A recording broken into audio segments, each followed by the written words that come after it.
Good afternoon, everyone. It's a real pleasure and privilege to be with you here today. As I go through my speech now, you'll hear this as a theme within RICS, a theme of collaboration, the need for collaboration, and the need to overcome silo thinking. And that's such a core result that we need to achieve if we want to achieve the aims of World Green Building Week.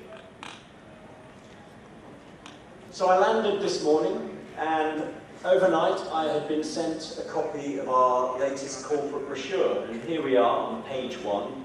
Our world, the challenges. Mass urbanisation. By 2030 there are likely to be 41 megacities of 10 million plus people. I don't know offhand how many of those will be here in India, but you can guarantee there'll be a few of them. Globalisation, driving risk in professional services and businesses. Increasing pressure on resources. Growing inequality and instability. The wealth of the richest 80 people is equivalent to the poorest 3.5 billion people. And the rapid rise of the middle class in emerging economies. I think you'd find all of those characteristics reflected here in India, as well as the world at large. So today I'd like to touch on 4 topic areas, all of which are related and all of which need to be delivered to improve sustainability.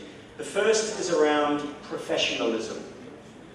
The second, I'll touch on COP21, the Paris Summit and the role that RICS played there. I'd like to touch on the UN Global Compact and the role that RICS has played there. And lastly, I'd like to touch on international standards, and the role that they play in delivering an improved environment. So I'm in a situation that may be familiar to many of you. I know you're approaching the placement season for many of you. RICS has been growing in our global quest to provide international consistency. We've been growing internationally. That means I've been doing a lot of recruitment of senior people. And it's become apparent that many senior people don't quite understand what the role of RICS is. Many senior people don't quite understand what the role of a profession is. Under our charter, we need to act in the public interest, and that's important.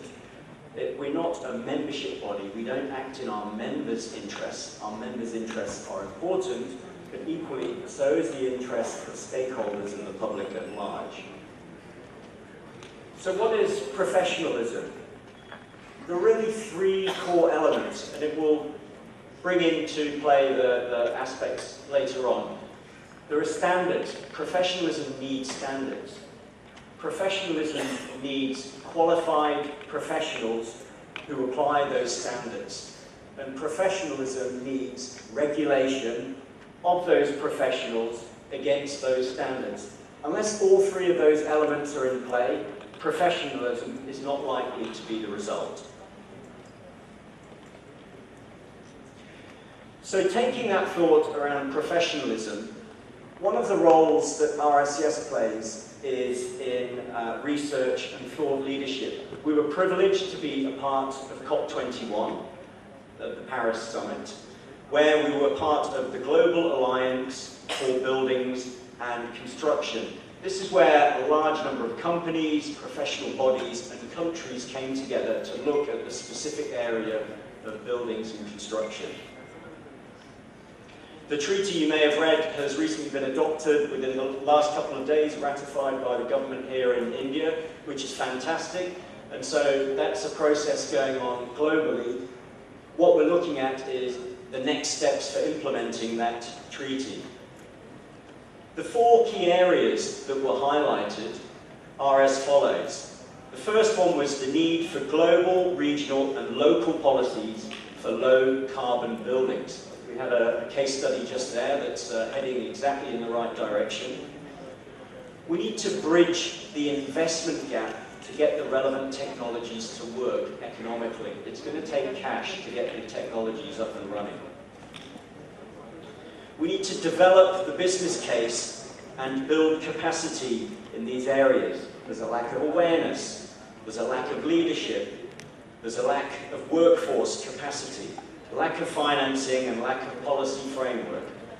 And lastly, there needs to be international consistency in how you measure in order to give accountability and transparency. How do you compare investments internationally and how do you verify them? So one of the areas where RICS has given support, this is a third topic I want to touch on, is for the United Nations Global Compact. So RICS has collaborated with many other bodies to create guidelines for those who are active in the built environment. Remember that 2/3 of the world's wealth is tied to the built environment, and also that 50% of property transactions are now international. It's increasingly a global problem. The RICS publication is called Advancing Responsible Business Practices in Land, Construction and Real Estate Use and Investment. It's essentially a set of guidelines which are aligned to the 10 principles of the UN Global Compact covering human rights, environmental issues and anti-corruption.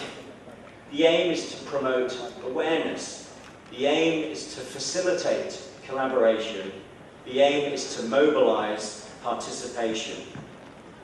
It covers the whole life cycle: land, construction and real estate.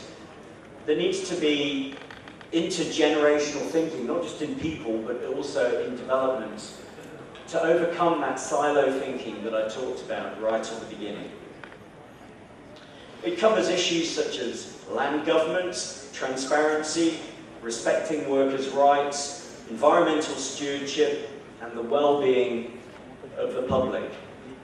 And interestingly, this resource isn't targeted necessarily at the companies that operate in the built environment. It's intended for any company that interacts with the built environment. It starts with corporate strategy for any business. And the challenge now is in getting that resource adopted and regulated.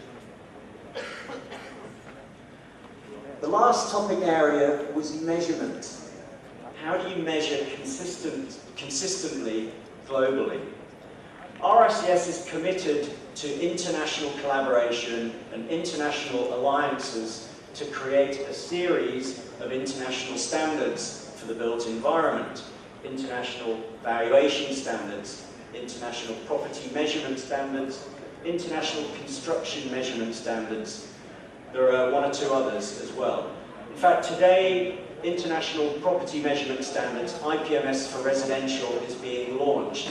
It joins commercial, so there are now 2 standards available relating to the measurement of property.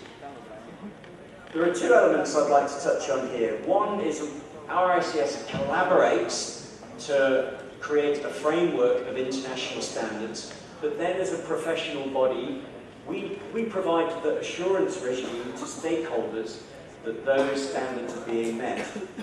We have our own guidelines.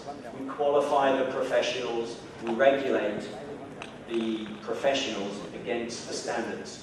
And we'll be doing that across all of these areas.